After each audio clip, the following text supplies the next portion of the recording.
우리가 텔레비전에서 드라마를 볼 때 클라이막스가 있죠, 그죠? 이 클라이막스 절정이라고 하는데요. 이 절정은 한 4막이면 한 3막 끝때쯤 있습니다. 주로 이제 발단, 그 다음에 전개, 그 다음에 절정, 종결 이렇게 내려가잖아요, 그죠? 그래서 이제 3막쯤에 클라이막스가 있어요. 긴장도를 최고로 높이고, 갈등도 최고로 높이고, 위기도 최고로 높이고, 그래서 이제 거기서 갑자기 문제가 해결됩니다. 그러면서 얘기가 이제 끝나죠. 여러분, 성경에서의 클라이막스는 무엇일까요? 성경에서의 클라이막스는 아마 꼽으라고 하면 예수님의 십자가의 죽음과 부활, 그 다음에 예수님의 재림, 두 개로 이제 나눠질 겁니다. 그래서 구약의 긴 역사가 나오고, 창세기부터 말라기까지 긴 역사가 나오고, 그 다음에 신약에 들어와서 예수님이 이 땅에 태어나셔서 십자가에 죽으셨다가 부활하신 것이 클라이막스고, 그 다음에 이제 요한계시록쯤 가가지고 예수님이 다시 오시는 것으로 이제 완전히 클라이막스가 이루어질 것입니다. 그래서 오늘은 이제 두 개의 클라이막스 중에서 성경에서, 성경 드라마의 절정 중에서 예수님의 죽으심과 부활에 대한 이야기를 조금 보려고 합니다. 사실 하나님께서는 오래전에 구원자이신 메시아를 약속하셨습니다. 창세기 3장에서 이미 여자의 후손에서 시작되었고, 그리고 아브라함 때에는 씨라고 하는 너의 씨로 말미암아 세상이 복을 받을 것이다 하는 이 씨라고 하는 이 약속을 통해서 하나님께서 메시아에 관한 약속을 하셨습니다. 그리고 이제 수천 년이 지나서 드디어 예수님 때에 이것이 현실화됐습니다. 지금도 유대인들은 예수님을 메시아로 믿지 않습니다. 유대인들은 예수를 믿지 않아요. 구약 성경을 믿지만, 구약 성경을 열심히 들여다보지만 예수님을 하나님의 아들로, 메시아로, 구원자로 믿지 않아요. 믿지 않습니다. 그러나 우리는 구약의 약속이 실현된 것이 바로 예수님이시라고 하는 것을 우리는 믿죠, 그죠? 믿습니다. 자, 그래서 이제 예수님에 관한 것이 성경에서의 클라이막스인데, 여러분, 예수님에 관한 이야기를 간단하게 다루면 예수님은 태어나셨다는 거죠. 하나님이 사람이 되셔서 이 땅에 태어나셨습니다. 마리아에게서 기적적으로 태어났죠. 성령의 그 능력으로 잉태되어 가지고 결국 태어났습니다. 처녀 마리아에게서, 이건 불가능한 이야기죠. 그런데 이 불가능한 일이 현실이 된 것입니다. 예수님이 태어났을 때 천사가 이제 베들레헴 지방의 근처에서 뭡니까? 이 목축을 하는 목자들에게 나타나서 이렇게 이야기를 했죠. 큰 기쁨의 좋은 소식을 전하노라. 온 백성에게 미칠 큰 기쁨의 좋은 소식을 전하노라. 오늘 밤 다윗의 동네에 구주가 태어나셨다. 바로 이 구주, 주 예수 그리스도, 그분이 태어나셨다는 소식을 하나님의 천사가 목자들에게 알렸습니다. 그는 오랫동안 기다려온 메시아 주님이었습니다. 그리고 예수님이 태어나신 다음에 30년 동안은 거의 고요하게 흘러갑니다. 요셉과 마리아는 아기 예수를 데리고 마리아와 함께 나사렛 동네로 들어가서 거기서 조용히 키웁니다. 그러다가 한 30년쯤 지나고 나서 세례 요한이 등장을 해서 세례 요한이 메시지를 전합니다. 나는 물로 세례를 주거니와 내 뒤에 오시는 분은 성령으로 세례를 주실 분이다. 그는 능력 있고 또 존귀하신 분이기 때문에 나는 그분의 신발끈도 제대로 맬 자격이 없다. 이렇게 얘기를 했어요. 나는 광야에서 외치는 자의 소리에 불과하다. 예언된 그분이 오실 거라는 거죠. 그리고 이제 예수님이 드디어 나타나셨습니다. 세례 요한에게 세례를 받으시면서 등장하셨습니다. 예수님에게 세례를 주면서 요한은 세례를 주지 않으려고 했죠. 그런데 예수님께서 허락하라고, 그래서 하나님의 뜻을 이루는 것이 합당하다고 해서 세례를 주었어요. 세례를 받으실 때 하나님의 성령이 비둘기같이 내려서 왔고 하나님의 음성이 들려왔어요. 이는 내 사랑하는 아들이요 내 기뻐하는 자라 하는 그런 말씀이 들려왔습니다. 그리고 이제 예수님이 광야에 세례를 받으러 가셨죠. 시험을 받으러 가셨죠. 세계 시험을 받으시고 난 다음에 이제 세상에 나오셔서 사람들에게 하나님의 복음을 전하기 시작했습니다. 첫 번째 복음 메시지가 뭐냐면 회개하라 천국이 가까웠느니라. 그러면서 회개의 복음을 전하기 시작했어요. 그리고 어떻게 합니까? 사람들을 이제 불러 모으기 시작을 했어요. 제자들을 불러 모으기 시작을 했고, 그리고 사람들에게 하나님 말씀을 전하기 시작을 했습니다. 그리고 뿐만 아니라 귀신을 내쫓고 병자를 고치고 죽은 자를 살리는 식으로 하나님의 나라를 선포하셨습니다. 내가 길이요 진리요 생명이니 나로 말미암지 않고는 아버지께로 올 자가 없다고 하는 이 말씀을 하셨습니다. 나는 안식일의 주인이라고 말씀하셨습니다. 그리고 나는 생명의 떡이라고 말씀하셨습니다. 어느 누구도 감히 말할 수 없는, 어느 누구도 감히 주장할 수 없는 엄청난 주장을 주님이 하시면서 하나님의 말씀을 전하기 시작했어요. 자, 예수님의 말씀과 예수님의 행동은 유대인들에게는, 바리새인들에게는 엄청난 충격이었고, 그래서 그들은 예수님을 반대하기 시작을 했어요. 예수님은 그 반대에도 불구하고 계속해서 하나님의 뜻을 수행하셨고, 그 반대에도 불구하고 계속해서 하나님의 말씀을 전하기 시작했고, 자신이 구원자이신 것을, 자신이 메시아인 것을 드러내기 시작을 했습니다. 그리고 이제 예수님은 제자들을 불러서 그들에게 사도로서의 직분을 맡기셨고, 그리고 하나님 나라의 복음을 전하도록 하셨습니다. 아울러 예수님은 자기가 고난당해야 된다, 십자가에 죽어야 된다, 부활해야 된다, 이것을 여러 차례에 걸쳐서 제자들에게 이야기를 했어요. 죽음과 부활과 그리고 고난은 반드시 이루어져야 될 일이라고 하는 이야기를 말씀하셨어요. 제자들이 깜짝 놀랐죠.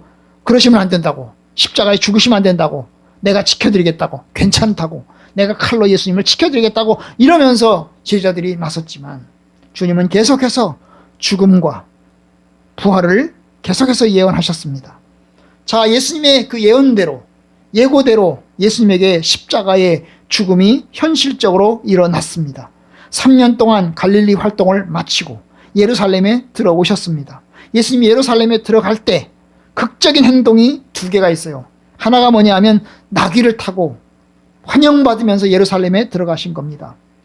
나귀를 타고서 사람들은 그 나귀 타고 오시는 예수님 앞에 종려나무 가지를 들고 손을 흔들었고, 그리고 양탄자 같은, 양탄자나지만 자기들의 옷을 벗어가지고 길바닥에 깔아놓으시면서 예루살렘으로 들어오시는 예수님 환영했어요. 그렇죠? 다윗의 자손 예수여 우리를 구원하소서. 그러면서 이제 호산나 찬송하리로다 이렇게 하면서 예수님을 열렬하게 환영했고 찬송했습니다.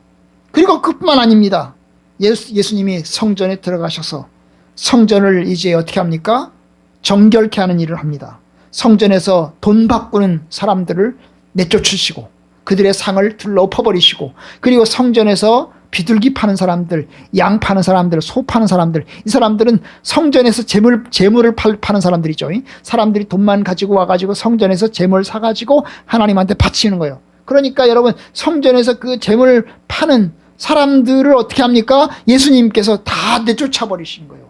다 내쫓아 버리시는 겁니다. 그러면서 예수님이 이야기를 했습니다. 이 성전은, 이 집은 만민이 기도하는 집이고 하나님의 집이거늘 너희들이 강도의 소굴을 만들었다, 이렇게 비난하셨어요. 여러분, 이 두 가지 행동은 사람들에게는 놀랍게 여겨졌어요. 하지만 예수님의 적대자들은, 예수님을 미워하는 바리새인들과 성전 당국자들의 입장에서 볼 때는 이건 그냥 놔둘 수 있는 일이 아닙니다. 저 예수를 죽여야 된다, 저 예수를 반드시 죽여야 된다, 이래가지고 결국 확고하게 예수님을 죽이려고 하는 음모가 진행되었고, 예수님은 결국 잡히셨습니다.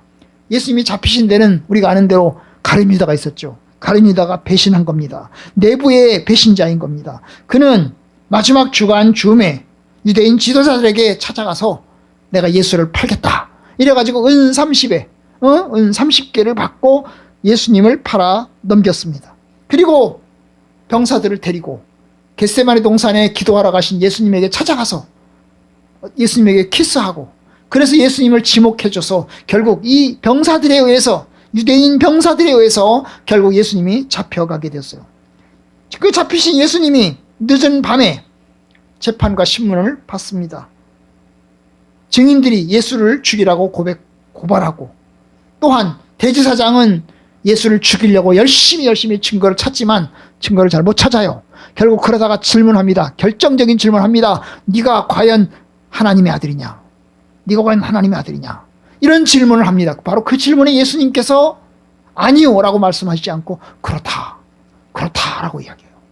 그래서 이제 예수님을 십자가에 죽이기로 결정합니다. 왜냐하면 예수님이 감히 하나님의 아들이라고 자기가 주장했다는 그 제목, 그걸 이름해서 신성 모독죄. 뭐라고 무슨 죄? 신성, 하나님의 신성을 모독한 죄로. 왜냐? 감히 누가 하나님의 아들이라고 하겠어요. 그런데 예수님이 그것을 주장했다는 제목으로 결국 예수님을 죽이기로 결정합니다. 하나님을 참칭한 죄로 죽이기로 결정합니다. 그리고 예수님을 빌라도에게 넘깁니다. 왜냐하면 예수를 실제로 죽이는 것은 유대인들은 할 수 없어요. 로마 총독의 허가를 받아야 됩니다. 그래서 로마 총독에게 고발을 한 겁니다. 처음에는 하나님을 참칭했다고 제목을 거니까 빌라도가 믿질 않아요. 빌라도가 도저히 납득할 수 없는 거죠. 그건 니네들의 문제니까 우리 문제가 아니다. 우리는 믿을 수 없다. 우리는 받아들일 수 없다. 그리고 내가 예수를 아무리 조사해봐도 죄가 없다. 이러면서 예수를 풀어주려고 합니다. 그런데 결정적으로 이제 이야기합니다. 저 예수가 로마에게 반역을 저지르고 예수를 죽여야 된다. 예수를 죽이지 않으면 당신이 뭐요? 이 로마 정부를 지키지 못한 그런 사람이 될 것이다. 이래가지고 협박을 하는 겁니다. 그리고 예수를 십자가에 못 박아 죽이라고 강력하게 계속해서 요구를 했어요. 그래서 결국 이제 예수님을 십자가에 죽이는 것으로 결정을 했고, 결국 겟세마네 동사가 아니죠. 이 골고다로 예수님을 이제 끌고 가셔서 결국 십자가의 형틀에 못 박아서 결국 죽게 했습니다.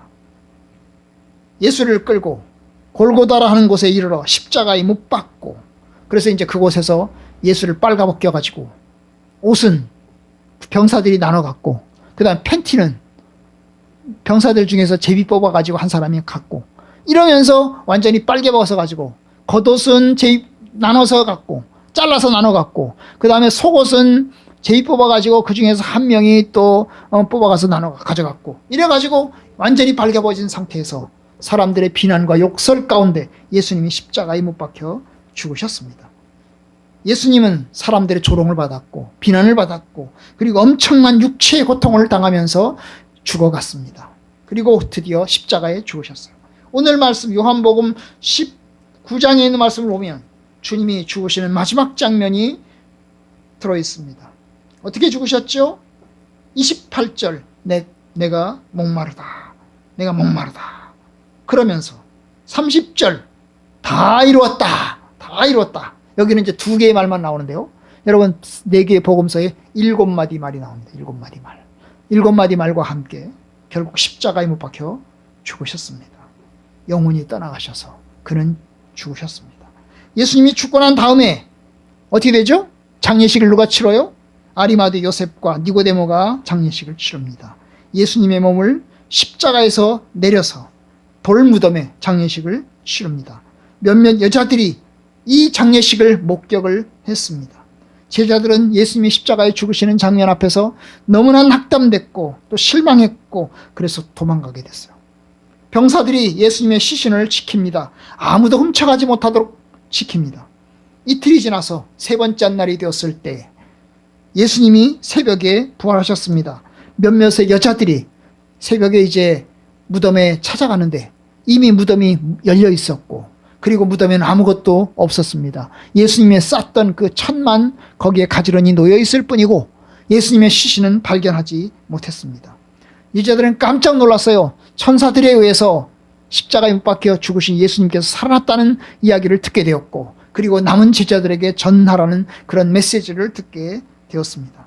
그래서 이제 이 여자들이 제자들에게 예수님이 부활하셨다는 소식을 이제 알리게 되었고, 또 몇몇의 사람들이, 또 나중에는 모든 제자들이 예수님이 부활하셨다는 사실을 알게 되었습니다. 결국 제자들은 예수님이 살아계시다는 사실을 처음에는 믿지 못했지만 처음에는 받아들이지 못했지만 결국 주님이 살아계심을 알게 되었어요. 부활하신 예수님은 40일 동안 계시다가 하늘나라로 올라가셨죠. 감람산에서 하늘로 승천하셨습니다. 다시 오신다는 약속을 하면서, 그리고 그 제자들에게는 부활의 증인이더라는 말씀을 하시면서 승천하셨습니다. 바로 여기까지가 이제 주님의 태어나심부터 시작해서 주님의 부활하심, 승천하심까지 간략한 이야기를 드렸어요.